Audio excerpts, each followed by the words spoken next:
ഇന്ന് കേരളത്തിലെ തീരങ്ങളിൽ നിന്ന് മാത്രമല്ല ഇതര സംസ്ഥാനങ്ങളിൽ നിന്നുള്ള മീനുകളും വൻതോതിൽ മലയാളികളുടെ തീൻമേശയിലേക്ക് എത്തുന്നുണ്ട്. പിടയ്ക്കുന്ന മീൻ എന്ന പേരിലാണ് മത്സ്യം വിപണിയിലെത്തുന്നത്.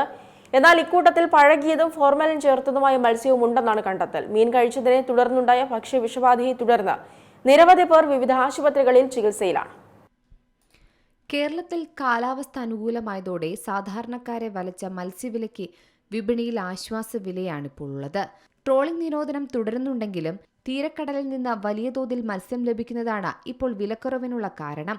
കേരള തീരത്ത് മത്സ്യബന്ധനത്തിന് അനുകൂലമായ കാലാവസ്ഥ തുടരുന്നുകൊണ്ട് തന്നെ ഹാർബറുകളിലെല്ലാം മത്സ്യബന്ധനം സജീവമാണ്. മത്തി, നത്തോലി, ചെമ്മീൻ, ചൂര എന്നിവയാണ് ഇപ്പോൾ കൂടുതലായും ലഭിക്കുന്നത്. സാധാരണ രീതിയിൽ ട്രോളിംഗ് തുടങ്ങുമ്പോൾ മത്സ്യലഭ്യത കുറയുകയാണ് പതിവ്. അപ്പോൾ വില ഇരട്ടിയിലധികമായി കൂടുകയും ചെയ്യും. ഇത്തവണയും ട്രോളിംഗ് ആരംഭിച്ചപ്പോൾ വില ഇരട്ടിയായിരുന്നു. എന്നാൽ നിലവിൽ മത്സ്യലഭ്യത കൂടിയത് വില കുറയാൻ കാരണമായെന്നാണ് കണക്കുകൾ പറയുന്നത്. കിലോയ്ക്ക് 240 മുതൽ 300 രൂപ വരെ എത്തിയിരുന്ന നത്തോലിയുടെ വില ഇപ്പോൾ 100 മുതൽ 110 രൂപ വരെയായും കുറഞ്ഞിട്ടുണ്ട്. അതേസമയം ഏറ്റവും കൂടുതൽ ലഭിക്കുന്ന മത്സ്യങ്ങളിലൊന്നാണ് നത്തോലി. ലഭിക്കുന്നതിന്റെ വലിയൊരു പങ്ക് സംസ്ഥാനത്തിന് പുറത്തേക്കും കയറ്റിയിരിക്കുന്ന പതിവും ഇപ്പോൾ ഉണ്ട്. നേരത്തെ മത്തിക്കും പൊള്ളുന്ന വിലയായിരുന്നു. 400 മുതൽ 450 രൂപ വരെ എത്തി. മത്തിയുടെ കിലോ വില ഇപ്പോൾ ആകട്ടെ 240 മുതൽ 280 രൂപ വരെയാണ്.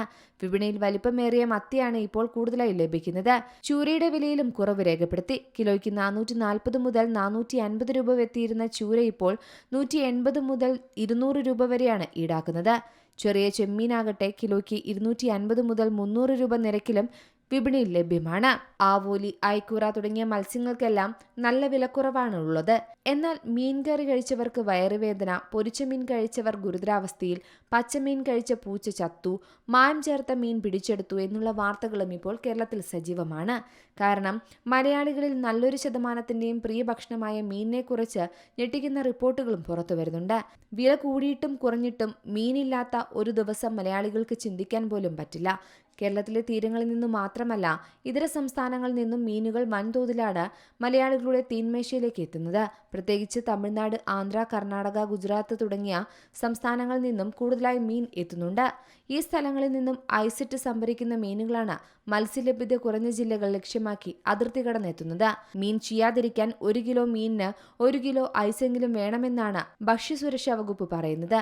മാത്രമല്ല ഐസൽപ്പം കുറഞ്ഞാലും മീന് കേടാകാതിരിക്കാൻ പകരം ചേർക്കുന്നത് ഫോർമാലിനും അമോണിയൊക്കെയാണ്. അങ്ങനെ നിങ്ങൾ വില കൊടുത്തു വാങ്ങുന്നത് നല്ല മത്സ്യമാണോ എന്ന് ഉറപ്പുവരുത്തേണ്ടതും അത്യാവശ്യമാണ്.